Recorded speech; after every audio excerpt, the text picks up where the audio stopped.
Bible మనకు నేర్పించిన గొప్ప పాఠం.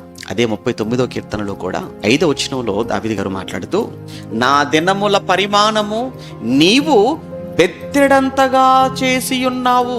నా దినముల పరిమాణము నువ్వు ఎంత చేసావయ్యా అంటే బెత్తెడుగా చేసేసావు. ఇక్కడ బెత్తెడు అన్నాడేమో, కానీ అక్కడికి యాకోబు గారి దగ్గరకు వచ్చేటప్పటికి అక్కడ ఏమన్నాడు? బెత్తెడు కూడా కాదు, ఆవిరి. ఇక్కడ బెత్తెడంటే ఏమన్నా ఎంతో కొంత కొలవడానికి కనబడుతుంది ఇక్కడ కొలత.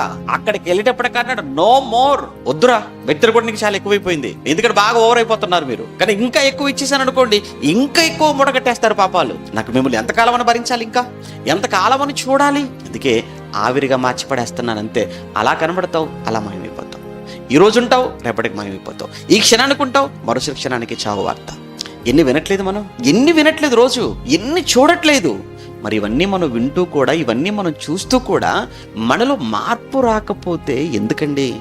ఆయన నీ చెవికి వినిపించేది, నీ కళ్ళ ముందుకు తీసుకొచ్చి నీకు చూపించేది, నీకు అవన్నీ ఒక హెచ్చరికలు, మార్పు కోసం అన్న సంగతి మనం మర్చిపోతున్నాం. అయ్యో అని వదిలేస్తున్నాం, అయ్యో ఇలా జరిగిందా అనుకుంటున్నాం మనం. కానీ అవన్నీ కూడా దేవుడు నీ ముందు పెట్టి నిన్ను హెచ్చరిస్తున్నాడన్న సంగతి మర్చిపోతున్నావు.